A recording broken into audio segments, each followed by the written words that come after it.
Just to give you all a basic rundown, we are going to look at four psukim, four verses from the Megillah, sort of delve into what kind of questions might arise when you read those verses, when you read those psukim, and hopefully we'll have some midrashim that will answer some of those questions.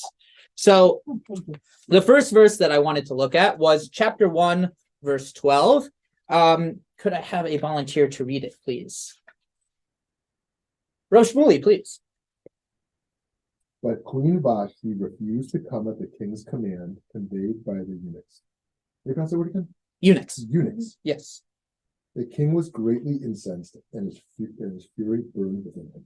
Perfect. So already looking at this verse, what are some questions that you read and you go, that's interesting. Why did that happen? Or I don't understand why they use that word, or double language, things along those lines, sort of looking at it from a very Talmudic perspective. Do we have any ideas?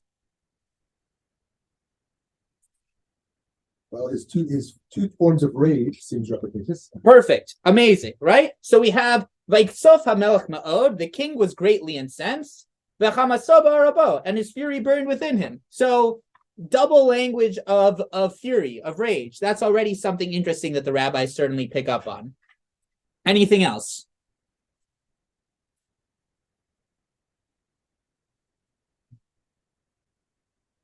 There's one glaring question that is not touched on at all in the literal reading of the Megillah. Well, this isn't really a question per se, but as a woman, I always also have viewed Queen Vashti as a hero, heroine.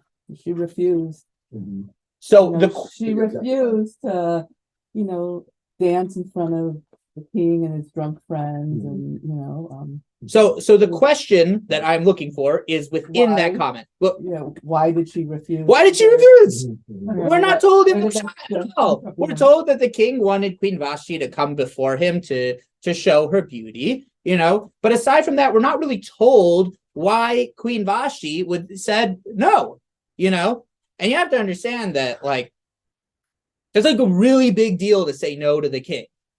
So it had to be a really big reason for why Queen Vashti did not come before the king. That's the question. And presumably this is not the first time this has happened. Probably been requested before. Correct, exactly. This was not a strange request in ancient times for the king to come and and ask the queen, come, dance. It's not great, obviously. But yeah. Obviously, this is definitely not the first time that the king would say to, Queen Vashti, or that any king would say to his queen, come and dance before me it doesn't even say dance in the Pshat, it just says come before me in your crown so I can show off how pretty you are, right? So, right? No? Thought it was my dad.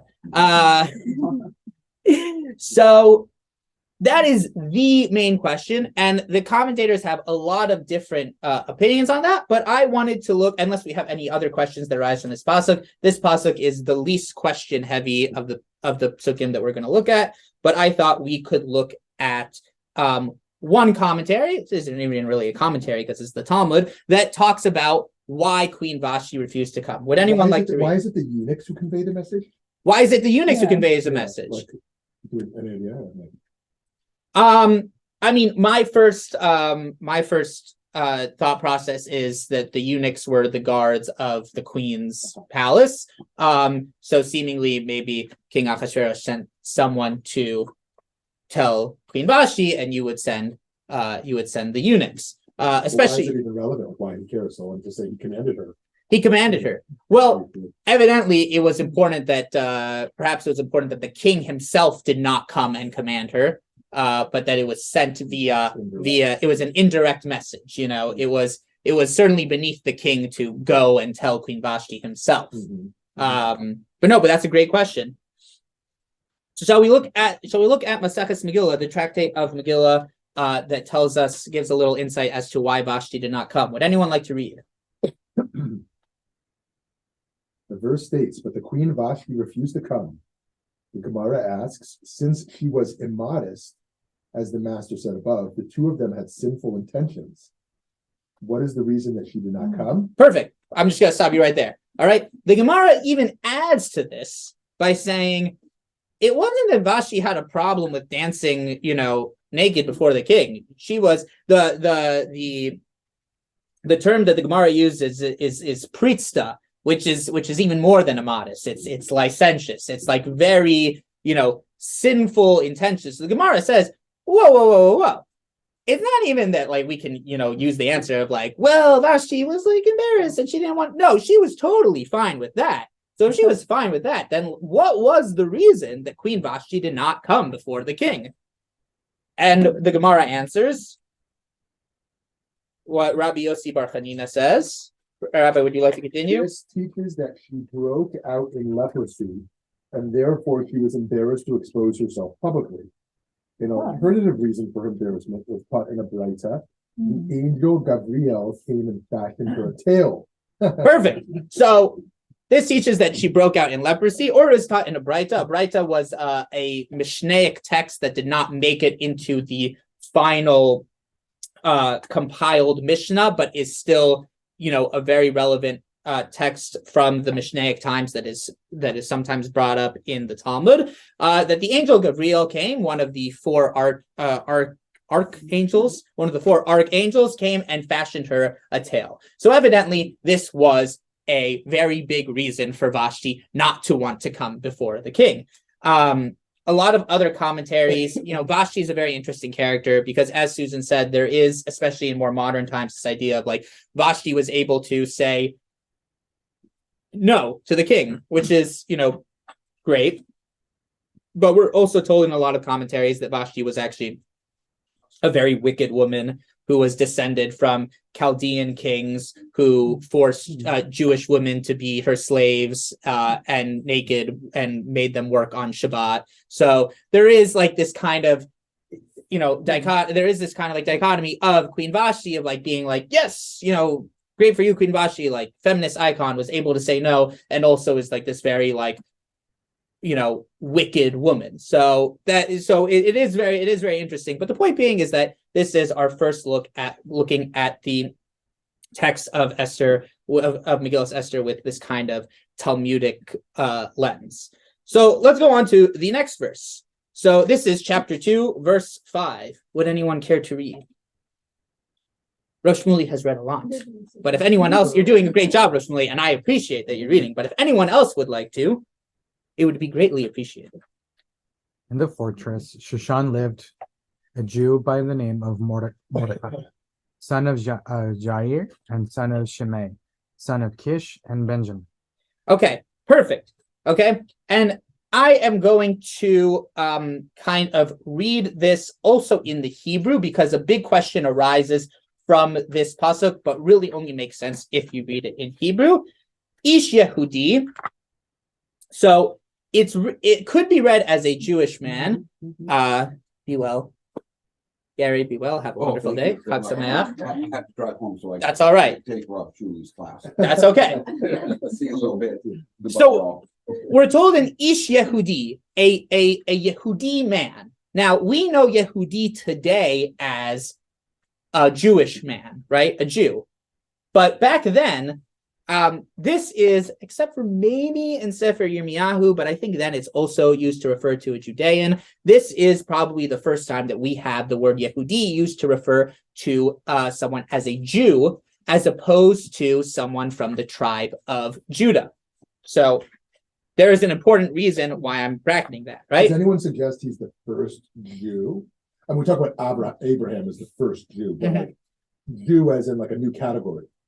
So certainly the commentators talk about, they ask this question, why was he given this designation of Jew? And now I'm going to spoil the end, right? The reason there's a big question here, I'm going to tell you the question, which is actually not the question that we're going to be looking at, is we're told at the end of the pasuk, of the verse, he was Ish Yamini, a man from the tribe of Benjamin. So if you look at it from someone who was living in the year 586 BCE, you would say, so what was he? Was he from the tribe of Judah, or was he from the tribe of Benjamin?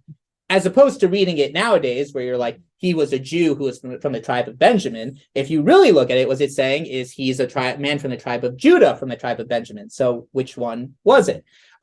So there is this. There are a lot of commentaries that explain like why he was given the term Jew. Certainly he was not the first person to follow what we know as the Jewish faith, but there is a lot of commentary that talks about why he was given the term, the name Jew. Some have to do with the fact that he was Yachid. He was unique in his ability to stand up to Haman, and sometimes the letters Hey and Chet can be interchangeable. Some claim it has to do with the term Hodaya, thankfulness, which is where the name Judah comes from in the beginning. But the point being is that there is a lot of commentary that talks about why Mordechai was given this term. So certainly that is one of the big questions of the pasuk, which is, why was he called an Ish Yehudi if he was from the tribe of Benjamin? Another, what I would consider kind of lamer commentary, is that he was descended from the tribe of Benjamin through his father, but he was descended from the tribe of Judah through his mother, which is kind of lame. Okay, yeah, I could have come up with that too. But yeah, so that's one of the big questions, right? But it says, but let's read it as Jew for now, because we already talked about that. In Shushan, the capital, Shushan, the fortress, there lived a Jewish man whose name was Mordechai, the son of Yair, the son of Shimi, the son of Kish, a Benjaminite. So what is a big question here? Aside from he was seemingly from the tribe of Judah and also from the tribe of Benjamin. Why list everybody? Why list everyone? Perfect, right? Yeah, okay, maybe you have your father's name, okay, and then maybe what tribe you're from. So maybe it would have made sense to be Ish Yehudi Haya b'Shushan Bira Ushmor Mordechai ben Yair Ish Yamini, right? That would have made sense, or maybe even without the Ish Yamini. Ish Yehudi Haya b'Shushan Bira Ushmor Mordechai ben Yair Ushmor Mordechai Ish Yamini, even without the ben Yair. What was the need to have all of this ancestry, right? Is it to show respect of lineage? So perhaps, right? So what do you mean by that? So in indigenous tribes usually say what tribe you're from and who your parents are, Mm-hmm. to show kind of like the respect of your ancestors. And like they typically have, like back then it was like a caste system. So you would say like, my father is this person of this tribe of this generation, to show like who you are and the respects of like the power rankings of the tribe. So if I can just ask a little more, what do you mean explicitly by respect? Like, was it for Mordechai to show respect, or was it, like I respect my father Yair and his father Shemi and his father Kish? Correct. So no, so that's a really good point, right? It could be that it was just show respect of lineage, right? But the rabbis actually ask that question. So since you asked that question, we're going to go straight into the commentary Eddie, would you mind reading it actually? Because you asked the question. The verse that initially describes Mordechai states, there was a certain Jew in Shushan, the castle, whose name was Mordechai, the son of Jair, and the son of Shimei, and the son of Kish, Benjamin. The Gemara asks, what is it conveying in the verse by saying that the names of Mordechai's ancestor? If the verse, in fact, comes to trace his ancestry, it should continue tracing his lineage back all the way to Benjamin, the founder of his tribe. Perfect. Stop, right? So the rabbis ask, if it was to convey lineage, right, should have gone all the way back to Benjamin, right? Mm-hmm. You want to, say like, and we actually have this in the book of Ruth, where we're told all about King David's lineage, right?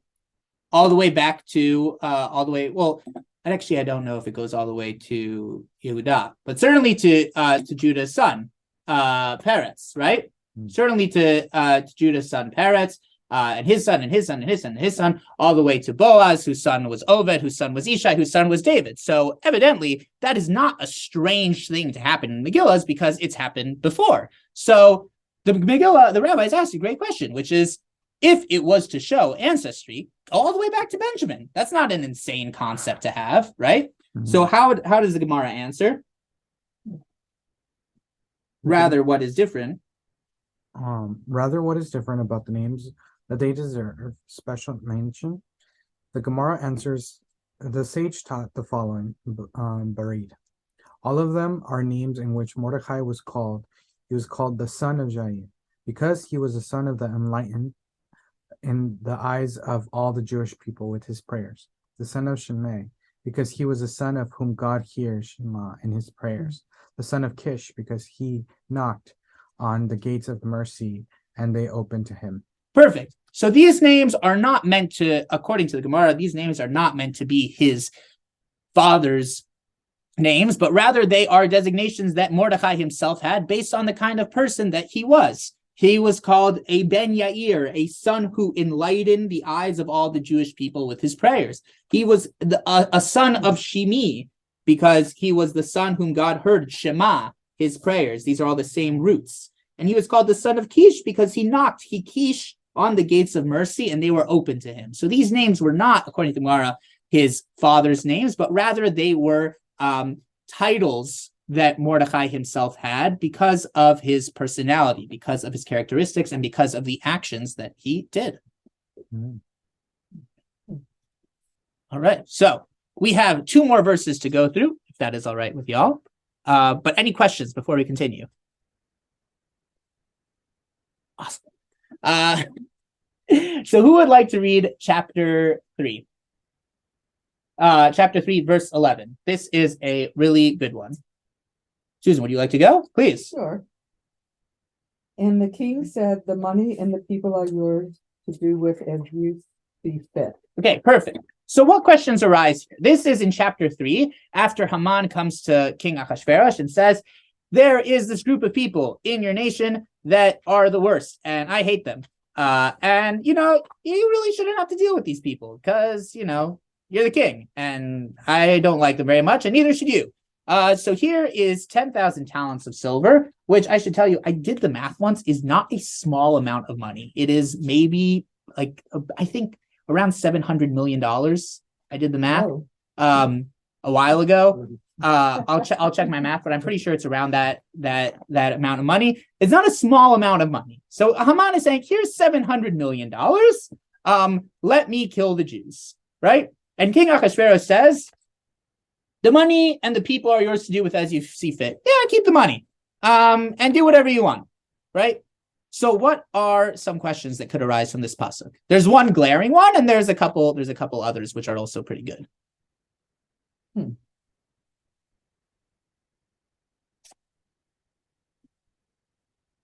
And one hint is that it has something to do with Ahasuerus' personality. He's so willing to just be like, yeah, okay. Yeah, You said it, done. 100%. And maybe add something a little more to that, right? He's so willing, and not only is he willing for Haman to, He's doing it for free. but he's doing it for free. King Ahasuerus is not someone who is a stranger to liking money, as we can tell by his lavish party in the beginning of the Megillah, right?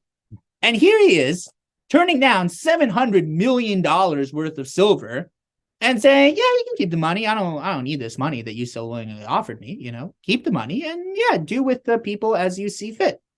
That's a perfect. But is there anything else? There's one more that we're not going to touch on, but I thought was a really good question. A question for me that came up, as you see fit, kind of makes me think something similar had happened before, and the king approved of what he saw was fit. So it's interesting. So I was thinking about that. I never thought about it in that way. The rabbis ask, though, why did King Ahasuerus say, as you see fit? What it was the Lasot Book Etov, as it seems fit in your eyes, right? Why doesn't he say, keep the money and destroy the nation, and kill them, or do what you said? Why does he say, as you see fit? The rabbis answer, it's plausible deniability. King Ahasuerus knew that the God of the Jewish people took revenge on those that hurt the Jewish people, and he wanted to maintain some sort of plausible deniability. And this commentary is really to show that we're going to touch on is that King Ahasuerus was really this wicked man, and he the next two commentaries that we're going to look at are going to talk about that. The King Ahasuerus was really this wicked man, especially because in kids' stories of Purim, oftentimes King Ahasuerus is kind of looked at as like this bumbling fool, which is really not the case. Ahasuerus was really a wicked man, and the commentary that we're going to read now is going to touch on this, which is also from Tractate Megillah, from the Talmud, right? So, any reader. I will promise you that I will read the last commentary. When Trump won, there was a whole conversation. Is he Haman or is he Ahasuerus? Is he Ahasuerus? Is he like this fool or is he like a wicked guy? Mm-hmm. But and what's interesting is that the last commentary that we're going to look at is actually going to touch on that. Okay. So good point. So this commentary is one of the more famous commentaries on Megillat Esther. At least I think it is. So would anyone like to read? Oh, I'm Marissa, and I would love to read. It's okay. You don't have to if you don't want to. I'm really bad at pronouncing the king's name. That's so all I'll right. just, It's stumble through it. Achashverosh or Achashverosh. You could also say the king guy. Yeah. The actions of Ahasuerus and Haman can be understood with a parable. To what may they be compared? To two individuals, one of whom had a mound in the middle of his field, and the other of whom had a ditch in the middle of his field, each one suffering from his own predicament. The owner of the ditch, noticing the other's mound of dirt, said to himself, "Who will give me this mound of dirt suitable for filling in my ditch? I would even be willing to pay for it with money." And the owner of the mound, noticing the other's ditch, said to himself, "Who will give me this ditch for money so that I may use it to remove the mound of earth from my property?" At a later point, one day, they happened to have met one another. The owner of the ditch said to the owner of the mound, "Sell me your mound so I can fill in my ditch." The mound's owner, anxious to rid himself of the excess dirt on his property, said to him, "Take it for free, if only you had done so sooner." Similarly, the king himself wanted to destroy the Jews, as he was delighted that Haman had similar aspirations and was willing to do the job for him. He demanded no money from him. Yeah, so Ahasuerus himself wanted to destroy the Jews. He was the man with the mound, right? And the owner of the ditch was Haman, who came and said, "Sell me your mound, sell me the Jews of your kingdom so that I can kill them." And Ahasuerus says, "Take them. I also don't like them." What seems difficult about that is that as soon as Esther is raises her voice of being a problem, he immediately is with her. Correct. As if he didn't care about the Jews at all, one way or the other. So no, so that's a very good point. And that kind of has to do with the plausible deniability aspect. Yeah. Right. That this was not a king who was really all in terms of that. We also know, according to commentary, that there were lots of, Hashem's name famously does not appear in Megillat Esther, to really kind of emphasize this fact that Hashem was kind of like behind the scenes in the Megillah. And the commentary really touches on a lot of points in the Megillah where it's very obvious that Hashem really had a hand in that. In chapter 5, we're told that King Ahasuerus extended his golden scepter to Queen Esther to show that she had found favor in his eyes and that he wasn't going to kill her for coming to him without permission. And the commentary tells us that when Ahasuerus saw Queen Esther, that he wanted to kill her for coming in front of him, and that God made it so that she found favor in his eyes, and he didn't do that. So there is what to say about that there was kind of Hashem had a hand in it, but also again, it's the plausible deniability aspect. And again, that is what we're going to get to in the final parish that we're going to talk about. It's also like he says, "Oh yes, let's kill Haman, he's so bad," but just so you know, it can't be reversed. Do what you want to do, but just so you know, it's I wish I could help you, but I can't. But I'm with you. It's yeah, I'm the king, and basically I can do whatever I want. But there's a little hole here where it's not reverse. It's kind of it's called the no takesies backsies clause, and I can't really do anything about it, even though I make up all the rules because I'm the king. But no, that's a fantastic point. But yeah, so no, but certainly it's it's a great point that King Ahasuerus kind of so to speak switches sides. It is part of it is that plausible deniability aspect of not wanting to it's kind of like playing both teams for when you see which team is winning, and then you go with the team that's winning, kind of like that. So yeah, he's really the worst. So now we're going to get to the final verse, which actually has, I think, one of like the biggest like what's going on here kind of moments, which is chapter 7, verse 6. And I will read the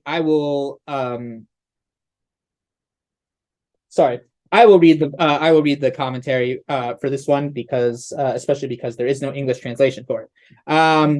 So in chapter 7, verse 6, we have this verse. We are at Queen Esther's feast. It's her, King Ahasuerus, and Haman. And Queen Esther asks King Ahasuerus, "Hey, can I have my nation? Pretty please, don't kill me." And King Ahasuerus is like, who would do such a thing, right? This guy, right? He said it like, who would do such a thing, right? So Esther says, Vatomer Esther, Queen Esther replied, Ish tsar be'oyev, the adversary and enemy. Haman hara hazeh, is this evil Haman? Haman nivat mifnei hamelech v'hamalka, and Haman cringed in terror before the king and the queen. So what are some questions that arise here in this pasuk? Why does it call her queen at the end? And Haman cringed in terror before the king and the queen. And what's interesting is that there is a lot of commentaries that talk about that when the Megillah says Hamelech, but is not followed by Achashverosh, it's meant to have a double meaning, that it's talking both about King Achashverosh and the king, meaning Hashem. So that is a very good point. Why does it say Milifnei Hamelech beHamalka and not Milifnei Hamelech beEsther, Esther Hamalka? Why just Hamalka? It's a great question, the answer to which I do not have, but phenomenal question. Why do we need two words for them, Sar and Oyev? Why Sar and Oyev? And furthermore, and what? And hurrah. Oh, right, or let me phrase it in a different way. Why does it need to say Ish Sar be'oyev and Haman hara hazeh? Yeah. It could either be Ish Sar be'oyev or Haman hara hazeh. So why Ish Sar be'oyev and Haman hara hazeh? Right? Why do we need both of those? Anything else? That is fine. I'm going to end up with what I think is like a super cool commentary. So this is the Or Chadash, which was the Maharal's commentary on Megillat Esther. The Maharal was Rabbi Yehuda Loew of Prague, who famously did not create a golem. I don't know if you guys know the story of the golem, but as much as I love the story of the golem, and as much as I grew up hearing that Rabbi Yehuda Loew of Prague made a golem, he actually did not. As Rabbi Yisachar Katz famously says to me, he's a rabbi from my rabbinical school, and I like to push his buttons all the time by telling him about how Rabbi Yehuda Loew made a golem, but he did not actually. But what he did do is write a lot of famous commentary. One is the Gur Aryeh, which was his commentary on the Torah, and here we have the Or Chadash, which was his commentary on the Megillah. So he says as follows: Aval beGemara, but in the Gemara, Megillah Tet Zayin Amud Aleph, in the tractate of Megillah, page 16a, Amru Kach, Vatomer Esther Ish Tsar be'oyev Haman. It says as follows: Esther says, Ish Tsar be'oyev Haman harazeh. Melamed she'ayta Esther mechavei yada klapei Achashverosh, uva malach v'satar yada klapei Haman ad kan. It teaches us that Esther pointed her finger towards Ahasuerus when she said, Ish Sar be'oyev. When King Ahasuerus said, who was it who did this, that sold your people to be killed? When she said, Ish Sar be'oyev, she pointed to Ahasuerus, and an angel came and moved her finger towards Haman. Full stop. That's what the Gemara says. So then the Maharal adds, V'kasheh. And this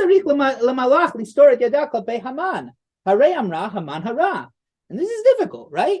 Why did the angel need to come and move Esther's hand? She did say Haman hara hazeh. Evidently, the point is that the reason the angel moved Esther's hand was because if she had accused the king of basically being the evil guy, that would not have gone well for her, even though that was true, right? So what was the need to move her hand if she said, Haman hara hazeh, right? And it seems that this is the perush. This is the explanation. Because the king asked, who was this that did that sold your people to be killed? Because if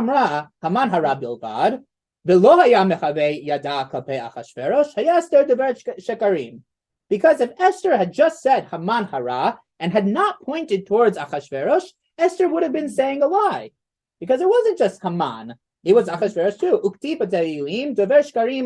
And it's written in the book of Psalms, one who speaks lies will not bring salvation, so to speak, will not triumph. Because what could Haman have done if Achashverosh had not stole the Jewish people and given them in the hands of Haman? And from words of lies, from lies, the redemption will not come, as it says in the book of Psalms. One who says lies will not triumph. L'chach amra Esther ish tsar. Therefore, Esther said ish tsar, the adversary. V'aya mechaveh klapei Achashverosh ki atzar asher hu mechaveh biyada alav hu hamocher. Therefore, Esther said the adversary and pointed towards Achashverosh, because the adversary is he who she pointed towards, as he was the seller, the one who sold the Jewish people to Haman. Ve'amra ve'oyev Haman hara, kilomar ki elu shnehem asu, Achashverosh ve'Haman hara, al yedei elu shnehem haya zeh. And he then said, ve'oyev Haman hara, the enemy, the evil Haman, to say, as if to say, both of them did this, Achashverosh and Haman hara, and the evil Haman. By both of their hands, this came to pass. Ukidei shelo tavo Esther lidei sakana, ma she'amra Achashverosh itz ish tsar, l'kach ba malach v'sadrak labei Haman. And so that way, Esther would not come to the hands of danger. She would not put herself in a dangerous situation when she said ish tsar and pointed towards Achashverosh, when she said the adversary and pointed to Achashverosh, and therefore the angel came and moved her hand towards Haman. Ve'ein haperush ma shektiv hazeh shotzia Esther milat hazeh mipia, rak ma shemechaveh yada klapei Haman hu kemo milat zeh. And there is no explanation of what is written hazeh that came out of this, right? Haman hara hazeh, this evil Haman that came out of Esther's mouth. Just that what she pointed towards Haman is like the word zeh. Ki charesh she'eno yachol ledaber v'hu meramez, davar zeh nechshav davur lechol davar. L'chach tiv Haman hara hazeh, kach ireh lefaresh. Because one who is a cheresh, which was known as a deaf mute in the time of the Talmud or in the commentaries, that is not able to speak, but is able to hint, so to speak, with their hands, this is thought to be as, having spoken the word. And therefore it's written Haman hara hazeh. So kach ireh lefaresh. So essentially the two questions that are answered here is, why was it necessary to have both ish tsar ve'oyev and Haman hara hazeh? And the question that the Maharal answers at the end, that is not asked in the beginning, is, why does it need to say hazeh? It could just be ish tsar ve'oyev Haman hara. Why does it need to say this Haman hara? And it explains that when someone points, it's as if they're saying, this one, right? This one. So evidently, according to the Maharal, Queen Esther did not actually say ish tsar ve'oyev Haman hara hazeh. She said ish tsar ve'oyev, pointing towards Achashverosh, and then her hand was then moved towards Haman, and she said Haman hara, and her hand essentially said hazeh, this Haman hara. So these are just some interesting commentaries that I thought answered some pretty good questions about the Megillah. And I guess we have a little bit of time. If you guys have any questions, I'd be happy to answer them. I like that it talks about the power of the point. The power of the point, yeah, 100%. 100%. And it was important that they sort of touch on this fact that Queen Esther, really emphasizes the fact that, you know, Achashverosh really had a pivotal moment to play. And that's sort of kind of what we were talking about, what you mentioned about Trump, which was this, I try not to bring politics into what I do, but, you know, because you brought it up, and it's because even if you can argue that perhaps he is not Haman, certainly he enables Haman's, you know, which one can argue is just as bad, you know. And certainly one cannot succeed without the other. What can a Haman do if the Achashverosh does not sell him the people? And I think it was also important to note that, that Esther could not tell lies, in the sense that, you know, it was not enough to just say that Haman was the bad guy, but also Achashverosh was the bad guy. But also through Achashverosh, we were able to get some sort of Geulah in that regard. Not a full Geulah, not a full redemption, but we certainly, through the power of what Achashverosh allowed Esther and Mordechai to do, we were able to save our people. It's interesting, like political commentary on models of social change, that in the Pesach story, you've got to take down the number one. Like the number one guy's got to go. You got to destroy the whole system. But over here, like, you have to operate within the system to, like, keep intact the number one, make sure he doesn't even think he's complicit. Like you're saying, I think you were saying that, not even making, even though he's clearly complicit, making clear that it's not him, right? And that you got to take down the number two. You've got to, like, work within that system. 100%. But then also when you think about it, because it's this whole, because if Esther had said, you know, Ish Sar V'Oyev, and pointed at Achashverosh, you know, she might have been killed, right? And was she wrong to say that? Absolutely not. Of course, he was Ish Sar V'Oyev, but that puts the whole thing down the drain, right? And sure, you're right in the moment, and Achashverosh is the bad guy, but there is also a point of, like, okay, yeah, but we also have this other big looming thing that is, like, you know, hanging over our heads, and the only guy who can really help us is this Ish Sar V'Oyev, you know. And versus in the Pesach story, where it's really just, you know, Hashem who, you know, really comes in and just, you know, kicks butt, takes names, because that's what Hashem can do, you know. But certainly when Hashem is working behind the scenes, you also have to, you know, kiviyachol, work behind the scenes, you know. And there's also, like, some fascinating commentary. I think it's, like, the most beautiful commentary in all of, it's, like, one of my favorite ones, which is at Yetziat Mitzrayim, at the Exodus from Egypt.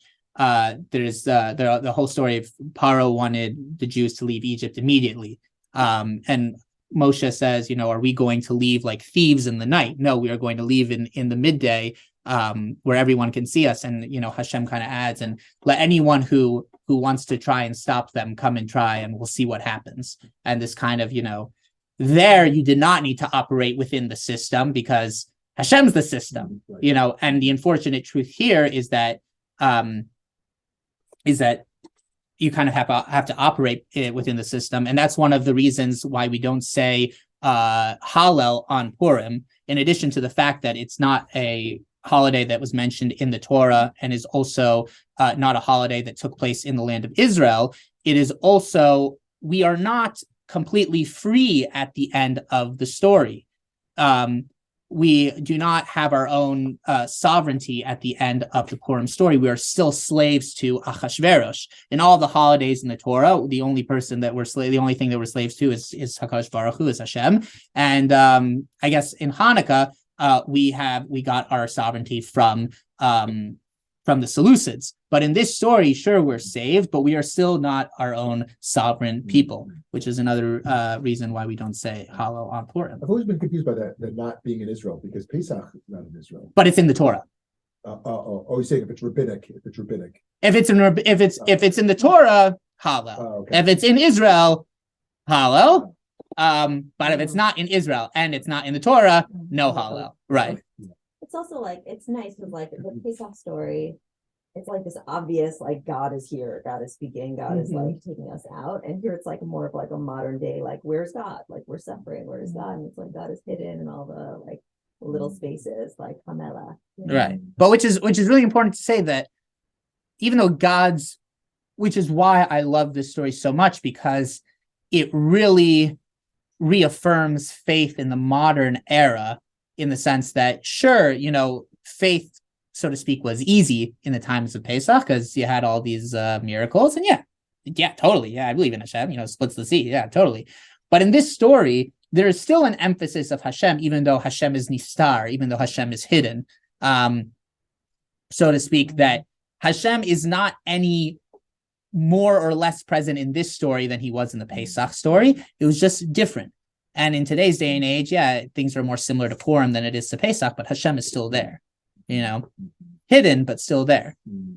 There's been this conversation in the Russian-Ukrainian war of like, how do we have Putin save face?